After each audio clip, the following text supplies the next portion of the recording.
Este programa é livre para todos os públicos. Sinal da Santa Cruz, livrai-nos Deus, nosso Senhor, dos nossos inimigos. Em nome do Pai, do Filho e do Espírito Santo. Amém. Amém. Hebreus capítulo 4, versículos do 1 ao 13. Hebreus 4, versículos do 1 ao 13. Assim nos diz a palavra de Deus.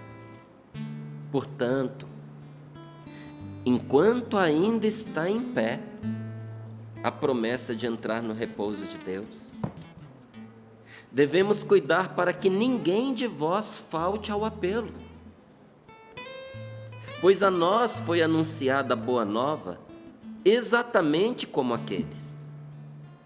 Mas a eles de nada adiantou a palavra do anúncio. Não se uniram pela fé aos que a ouviram. Nós, porém, que acreditamos, podemos entrar no repouso do qual ele falou. Por isso jurei na minha ira, jamais entrarão no meu repouso. Uma vez que as obras estão terminadas desde a criação do mundo. De fato, numa passagem da Escritura a respeito do sétimo dia, ele disse: e Deus repousou no sétimo dia de todas as suas obras. Também diz no texto aqui referido: jamais entrarão no meu repouso. Daí se confirma que alguns entram nesse repouso, enquanto os primeiros a receberem a boa nova não entraram, por causa da desobediência. Por isso Deus marca de novo um dia, marca de novo um hoje, quando fala por meio de Davi, muito tempo depois, no texto que já citamos. Hoje, se ouvirdes a sua voz, não endureçais os vossos corações. Se Josué lhes tivesse proporcionado esse repouso, não se falaria mais de outro dia. Portanto, ainda está reservado um repouso sabático para o povo de Deus. Pois aquele que entrou no repouso de Deus, repousou de suas obras como Deus repousou das suas. Esforcemo-nos, portanto, por entrar nesse repouso, para que ninguém repita o exemplo da desobediência acima referido. Pois a palavra de Deus é viva, eficaz e mais penetrante que qualquer espada de 2 gumes. Penetra até dividir alma e espírito, articulações e medulas. Julga os pensamentos e as intenções do coração.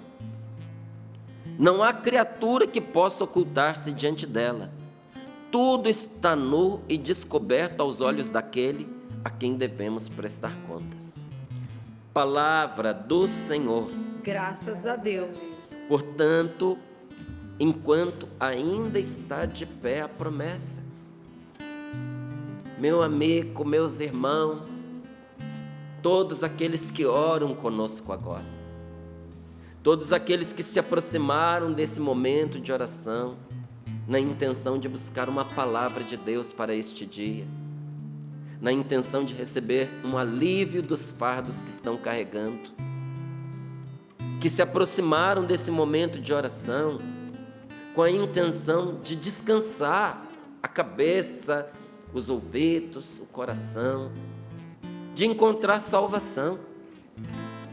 Ontem lá entre os homens, quantas pessoas disseram: a salvação entrou na minha casa através da Canção Nova. Sorrindo para a Vida salvou meu casamento. Eu ouvi isso, não foi uma vez só, ontem. Porque o Sorrindo para a Vida é o Sorrindo para a Vida da Palavra de Deus. A Canção Nova é a Canção Nova da Palavra de Deus. E quando nós nos achegamos a Deus, chegamos com as nossas expectativas. Você que chegou com a sua expectativa, querendo que Deus olhe para você, querendo que Deus dê uma luz para a sua vida, uma resposta para a sua oração, que Ele venha te socorrer nessa sua necessidade concreta, nessa situação que te envolve, nessas circunstâncias que você não controlou, que você não criou, mas que de repente te engoliram. Eu gostaria de dizer a você que está de pé a promessa de Deus, ainda está de pé. A gente não pode esquecer esse ainda. Ainda está de pé essa promessa de entrarmos na graça e de entrarmos no repouso de Deus, que é o céu. Porque a entrada é agora. Não é? A gente fica imaginando a morte como uma passagem. Gente, não é a morte que é a nossa entrada no céu. A nossa entrada no céu é aquele momento em que eu reconheço na minha vida que Jesus Cristo é o meu Senhor. Na hora em que eu digo, Deus é meu Deus, Jesus é o meu Senhor, e eu reconheço esse Deus. E eu quero conformar a minha vida à vontade dEle. Eu renuncio a toda obra das trevas para ir com Jesus por onde Ele quiser me levar. No momento em que eu me entrego a Jesus, eu entro na graça e me coloco debaixo desta promessa. Então esta promessa passa a ser para mim. A promessa deixa de ser para aqueles que a recusam, a rejeitam, a negam e desconfiam dela, descreem dela, não é? Então, enquanto ainda está em pé a promessa de entrar no reino de Deus, porque vai ter uma altura que não vai estar mais. Para aqueles que faleceram, essa promessa não está mais de pé, porque tudo já se consumou. Que tenha se consumado com a pessoa entrando no repouso de Deus. E digo porque a nossa hora vai chegar, não é? Então, que essa promessa que está de pé para mim e para você, ela não seja desprezada, ela não seja ignorada, ela não seja recusada. Ainda está em pé a promessa de entrar no repouso de Deus. Devemos cuidar para que ninguém de vós fique para trás. A canção nova existe, vou ser bem sincero com você. A canção nova existe para que ninguém fique para trás. Até alguém poderia dizer, mas se vocês não estiverem no ar, a televisão, se não fechar a campanha e a rádio não puder mais transmitir. Gente, nós que entregamos a nossa vida aqui para o Senhor, continuaremos a servir o Senhor aonde Ele quiser. Porque o meu sim foi a Deus na canção nova. Mas foi a Deus na canção nova porque Ele me quis na canção nova. E eu vou para onde Deus quiser me levar. Não é? Por tudo que a gente vai vivendo de experiência na fé, o que eu entendo é que Deus me quer na canção nova até o fim da minha vida. Mas independente de como seja, eu irei com Deus onde Ele quiser me levar. Mas a canção nova foi criada por Deus para que nós cuidemos uns dos outros, para que ninguém fique para trás. Você não pode ficar para trás. Você não pode perder o céu. Você não pode perder a sua salvação. Você precisa entender que esta promessa é para você e abraçá-la como alguém que toma posse de uma herança e não como alguém que ignora a herança que recebeu, despreza a herança ou até relega a outros. Essa eu e você precisamos bater no peito e dizer, é para mim. Foi anunciada para mim, pois a nós foi anunciada a boa nova, exatamente como foi anunciada ao povo que estava migrando no deserto. Foi anunciada a boa nova para mim e para você do descanso de Deus, como aos nossos primeiros pais, a quem o Senhor primeiramente fez chegar esta palavra. Mas olha o que diz aqui a Sagrada Escritura: a eles nada adiantou a palavra do anúncio. Para eles a palavra da evangelização não serviu de nada. E isso é muito interessante. Às vezes Muitos de nós que estamos aqui na Canção Nova, um dia fizemos um retiro. Alguns fizeram retiro fechado. Eu fiz retiro fechado, né? Eu morava em Brasília. Um dos retiros que mais marcou a minha vida foi um que eu fiz com o Padre Schuster, ali no Colégio Stella Maris. Como foi bom para mim aquele retiro fechado, inscrições, né? E muitos de nós que fomos para um retiro com alguém, retiro de primeira conversão, em que a gente ouviu pela primeira vez sobre o amor de Deus, sobre o que Jesus fez para nos salvar. Muitos de nós que fomos, não fomos sozinhos, alguém foi conosco, escutou a mesma coisa que a gente, fez o mesmo encontro. Só que às vezes aquilo que para um foi salvação, para o outro, teve muita gente que foi para um encontro convidado por alguém. Quem convidou já zarpou, já foi embora, já sumiu. E você que foi convidado ficou. O que aconteceu?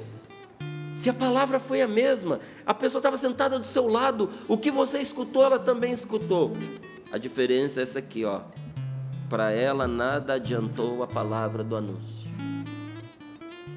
Não se uniram pela fé aos que a ouviram.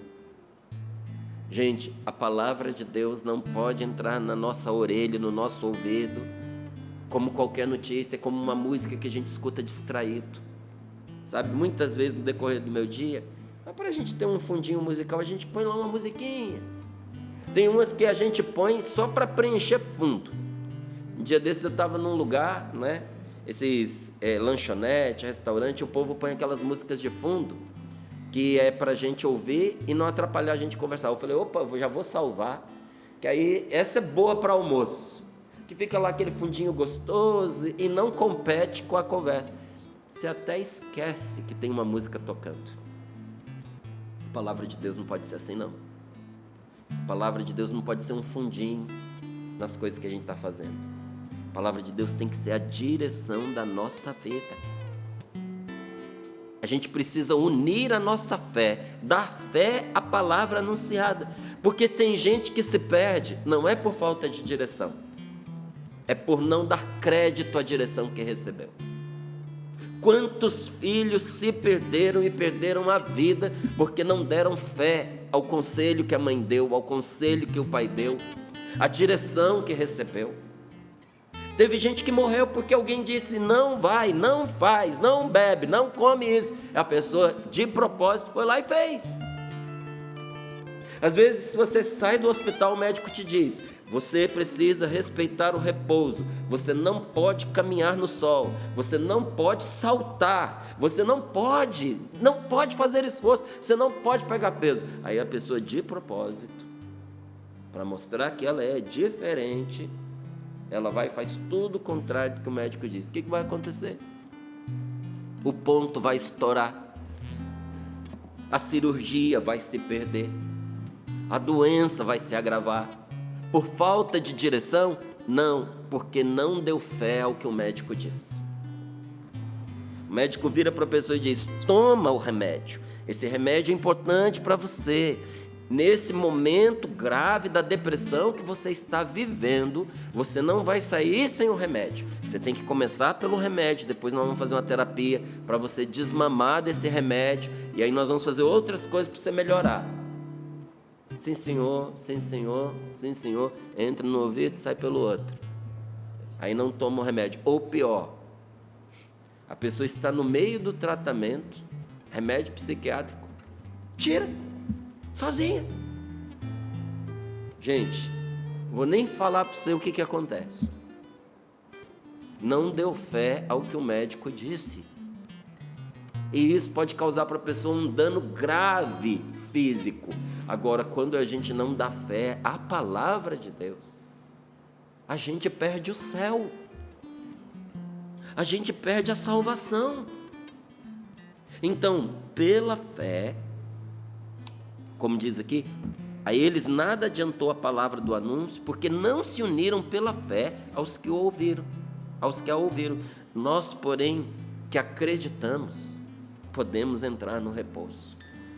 Eu preciso morrer acreditando Você precisa morrer acreditando que você, no momento da sua morte, talvez com outras pessoas que também faleceram naquele mesmo dia, naquela mesma hora, possam se encontrar pelo meio do caminho e dizer umas às outras: nós, porém, que acreditamos, podemos entrar no repouso, podemos entrar no descanso de Deus. E eu lhe digo mais, esse descanso começa agora para quem tem fé.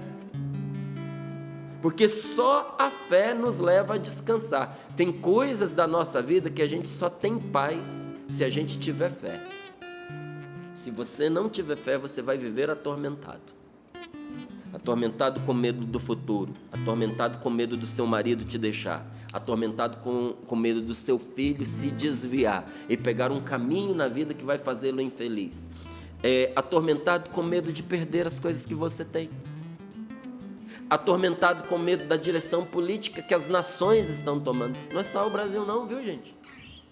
A gente olha esse mundo, é aterrador. Não vou te dizer outro nome não, é aterrador. Porque vai na direção contrária a Cristo. Tem muita coisa acontecendo que é contrária a Cristo, e a palavra de Deus dizia. Tem entre os primeiros salmos, se eu não me engano, é o segundo ou o terceiro, depois você leia lá para ver o que o salmo já dizia há séculos atrás, a respeito de como se organizam as nações pagãs contra o Senhor e o seu Cristo. Então, se você não tem fé, amigo, você vai viver de angústia em angústia. E a fé faz o que pela gente? A fé nos dá uma certeza de que as circunstâncias que nós não controlamos estão nas mãos do Senhor Jesus. Jesus Cristo é o Senhor para a glória de Deus Pai, inclusive deste mundo. Este mundo foi comprado pelo sangue de Cristo. Esse mundo, o espírito desse mundo foi vencido, foi derrotado.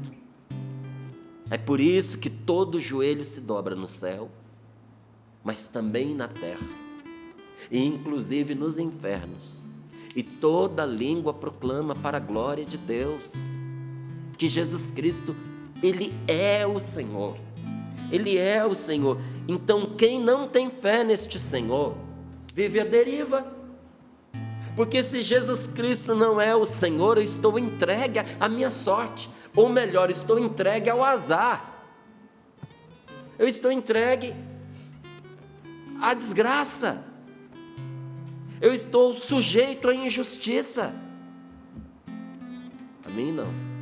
Eu tenho um Senhor que tem todas estas coisas em suas mãos e que preparou para mim nesta vida descanso em meio às minhas lutas. Todos os dias eu luto, gente, e eu lhe digo, nenhum dia é fácil. Mas todos os dias em Deus eu encontro o meu descanso, o meu repouso. Todos os dias minha força se renova. Cada manhã que eu acordo eu posso dizer como está na palavra: o meu corpo se desconjunta, mas a minha alma se anima de força em força, porque quem tem Deus não cai. Quem tem Deus é posto de pé e é sustentado. O nosso sustento vem pela fé. Fé em Jesus, fé na sua palavra, fé nas suas promessas. A minha fé é firme na promessa do Senhor. Ele tem um descanso para nós, em meio às nossas lutas, mas ao final de todas essas batalhas, quando nós entrarmos no céu, não é? Então, de fato, numa passagem da Escritura a respeito do sétimo dia, o Senhor disse, diz a Escritura, e Deus repousou no sétimo dia das suas obras. Também diz no texto aqui referido, jamais entrarão no meu repouso, falando do povo que desobedeceu. Daí se confirma que alguns entram nesse repouso, enquanto os primeiros que receberam a boa nova não entraram, por causa da desobediência. Por isso Deus, na sua misericórdia, marca de novo um dia que está valendo. Deixa eu dizer para você, está valendo. Deus marca de novo um hoje, quando Ele fala por meio de Davi muito tempo depois: hoje, se ouvirdes a sua voz, não endureçais os vossos corações. Gente, Nós não podemos perder o que Deus, com tanto sacrifício, conquistou para nós. A ingratidão é uma coisa terrível. A ingratidão, ela nos faz menosprezar as chances que nos são dadas. Olha, quanto casamento terminou por causa da ingratidão. A pessoa foi dando chance, foi dando chance, foi dando chance, e o outro foi só folgando, foi desprezando. Chegou uma hora que o cristal se partiu. Não é? Quantas pessoas foram ajudadas a saírem da dependência química, e ali, muitas vezes, desprezando a mão que lhes foi estendida. Foram ali negligenciando, se colocando em situação cada vez mais de perigo, até que uma hora resvala e vai. E perde o apoio que tinha, por causa da ingratidão. Você que tem amigos, seja grato aos seus amigos, porque quem tem amigo de verdade precisa guardar no cofre as 7 chaves, porque é mais precioso do que ouro. Amigo bom nos dias de hoje, você não acha em qualquer lugar. Então tem que ter gratidão, sabe? E quanta amizade acabou por causa da ingratidão, porque o outro fazia, ajudava, abria as portas, incentivava, e de repente só tomava coice de volta. A ingratidão é uma coisa terrível. Ela nos faz menosprezar as chances que nos são dadas e os tesouros que chegam a nós. Olha o que diz essa palavra: tenhamos cuidado, enquanto nos é oferecida a oportunidade de entrar no reino, no repouso de Deus, e não aconteça que alguém de vós fique para trás. Por quê? Ingratidão, diante de tanto bem que Jesus já nos fez, e nós nos atemos às nossas insatisfações. Sabe, quantas vezes eu ouvi a pessoa dizendo assim: eu não vou mais seguir a Deus, não vou, porque isso deu errado na minha vida, eu tinha tanta expectativa em relação a essa coisa, eu rezei tanto por isso, e eu não tive a resposta para a minha oração. E as outras coisas todas? E o amparo, e a proteção, e o carinho, o amor de Deus, e as portas que se abriram para você, quando todo mundo tinha certeza de que você não ia conseguir. De quantos perigos de morte o Senhor me salvou, e eu acredito que não sou o único, não.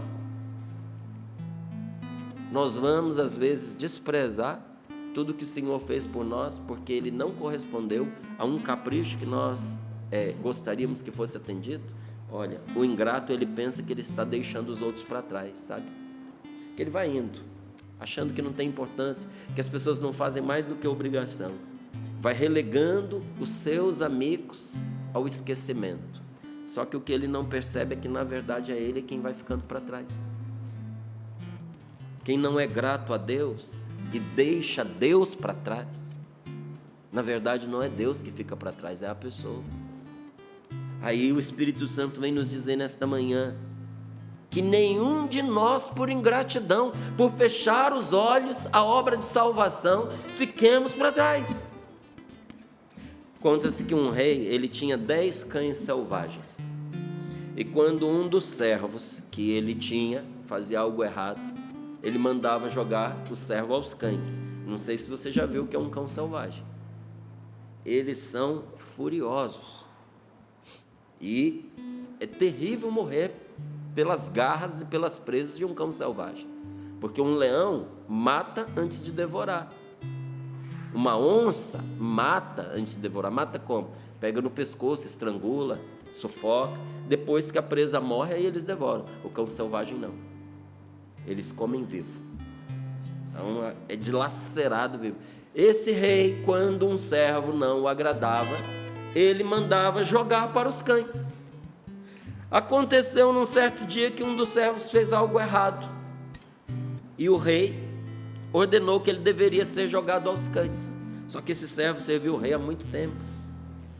Então disse a sua majestade: eu servi por 10 anos, com toda a fidelidade. Então, por favor, me dê 10 dias, um dia para cada ano que eu te servir, antes de você me jogar aos cães. E o rei lhe concedeu. Então, na prisão, estava preso, esperando o dia de ser executado. Na prisão, esse servo, que era conhecido de todos, ele servia ao rei. Ele era, inclusive, uma autoridade do rei. O servo, então, disse ao guarda que estava guardando a prisão que ele gostaria de gastar aqueles 10 dias cuidando dos cães para os quais ele ia ser jogado, servindo aqueles cães durante aqueles dias que lhe restavam, uns 10 dias. E o guarda concordou, porque inclusive ele ia se livrar desse serviço, né? Bom para ele. Ele concordou. E todos os dias daqueles 10, aquele servo se pôs a alimentar os cães, a tirar os carrapatos, a limpá-los bem, dava banho neles, tratava os cães com todo o zelo, carinho e conforto. Quando os 10 dias acabaram, o rei caprichoso não tinha esquecido não. Não esfriou o sangue, nem a sua determinação. O rei ordenou que o servo fosse jogado aos cães como punição. Só que aconteceu uma coisa interessante. Quando jogaram o homem lá, uma coisa estarrecedora aconteceu. E o rei ficou surpreso com o que ele estava vendo. Aqueles cães violentos que não poupavam ninguém começaram a lamber os pés daquele homem em vez de atacá-lo. E o rei, perplexo com aquilo que estava acontecendo, exclamou: "O que fizeram com os meus cães? O que está acontecendo?" E lá de dentro do canil o servo respondeu: "Eu servi os seus cães por 10 dias e eles não esqueceram os meus serviços. Eu servi o Senhor por 10 anos e bastou um erro para o Senhor me jogar aos cães. O Senhor me condenou no meu primeiro erro." E o rei reconheceu a injustiça e ordenou que aquele servo fosse salvo. Quantas e quantas vezes, gente, basta uma pequena insatisfação, um problema, um sofrimento ou algo que nós não conseguimos compreender para nós esquecermos tudo que Deus fez por nós. Tudo. Ainda que esse algo que aconteça seja de rasgar o nosso coração, como a perda de um filho. Naquela hora a gente esquece que esse filho não veio do nada, não brotou do acaso, e não fomos nós que o criamos. O filho que a gente tem dificuldade de entregar para Deus, foi Deus quem o deu a nós. E por causa daquele momento de dor, a gente esquece uma vida de alegrias, um privilégio de ter convivido com aquela pessoa, e nos fechamos no ressentimento contra Deus. Não, nós precisamos agradecer a Deus, porque nós não merecíamos aquela pessoa na nossa vida e Ele nos deu. E por misericórdia Ele nos concede o repouso para a gente encontrar de novo esta pessoa. Olha, às vezes basta um inconveniente para a gente começar a duvidar e a reclamar da vida, das coisas de Deus. Agora, toda murmuração, toda reclamação, toda insatisfação atrai algo de ruim para a vida da gente. Nós temos que nos libertar desse ranço, sabe, que contagia não só o nosso relacionamento com Deus, mas que contagia o nosso relacionamento com as pessoas.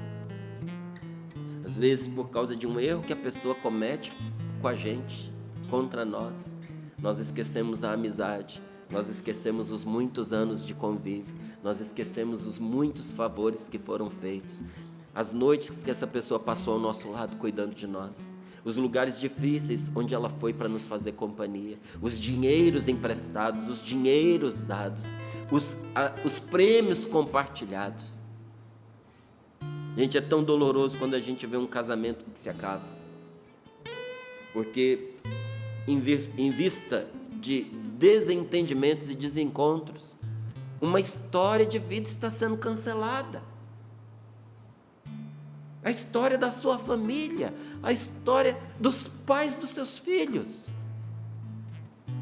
E olha, em grande parte, esses casamentos poderiam ser salvos pela gratidão, pelo reconhecimento e pelo perdão, Sabe o que nós estamos celebrando nesse dia de hoje e nesses dias que nós temos pela frente? Nós estamos celebrando o absurdo do qual Deus foi capaz, porque nos ama.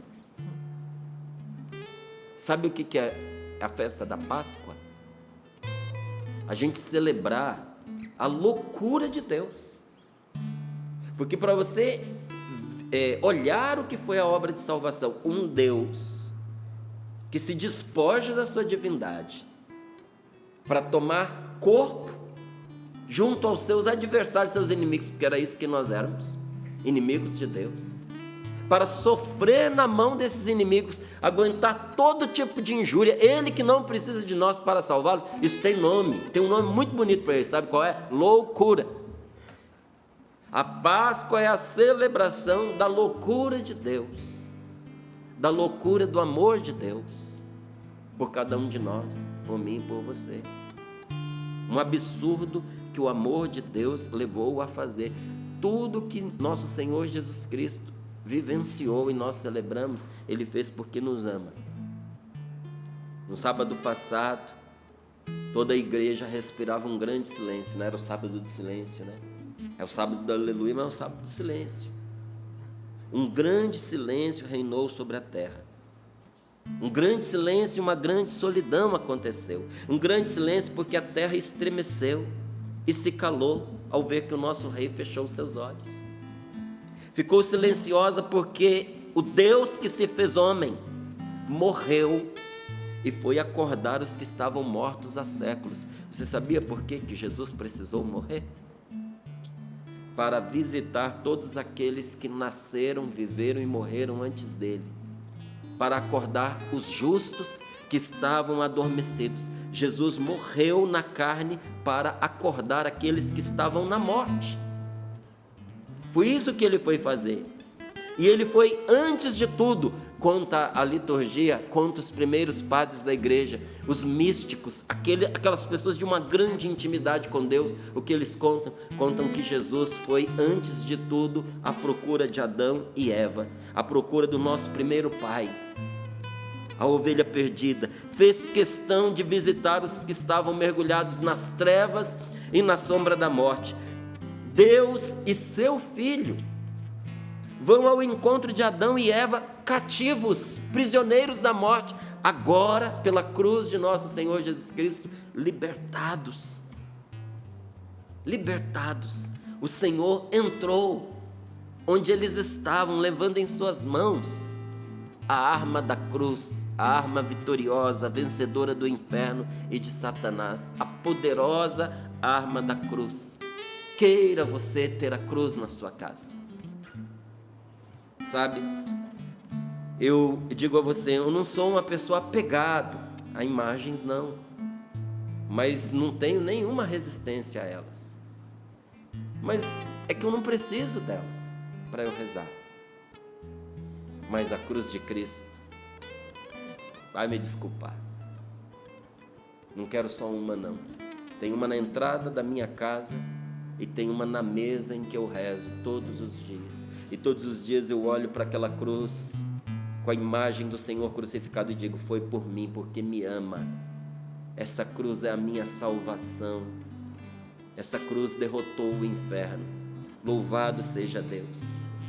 E o Senhor entrou lá onde estavam presos os nossos primeiros pais, trazendo nas mãos esta arma vitoriosa. E diz: aqueles que no Espírito Santo receberam essa revelação de Deus, diz que quando Adão, nosso primeiro pai, viu Jesus, ele exclamou para todos que ali estavam, batendo no peito, cheio de admiração, ele gritava ali nas sombras da morte: o meu Senhor está no meio de nós, o meu Senhor está aqui. E Jesus respondeu: estou aqui e também contigo. E o que ele disse a Adão, diz para você agora, diz para mim agora: acorda, tu que dormes, levanta-te dentre os mortos e Cristo te iluminará. Eu sou teu Deus, que por tua causa me tornei humano, que por causa de ti e dos teus filhos agora digo: e com todo o meu poder ordeno aos que estavam na prisão, saiam agora livres. Que nosso Senhor agora, pela força da sua cruz, traga libertação para nós nesta manhã. E chame a sua presença, a luz da sua presença, aqueles nossos queridos que faleceram. Que essa ordem do Senhor seja para mim, para você e para todos. Saí livres, eu vos liberto, porque eu venci a morte, eu venci o inferno. Meus queridos, não desprezar o dom de Deus pelas insatisfações que carregamos. Pelo contrário, Senhor, tudo que o Senhor já fez por mim compensa qualquer fraqueza, castigo, dificuldade, dor e sofrimento que eu venha a passar. O Senhor já fez por mim muito mais do que eu posso merecer. Senhor, eu aceito a sua salvação nesta manhã. Senhor, enche-me da tua salvação. Senhor, realiza a Páscoa na minha vida, eu te peço.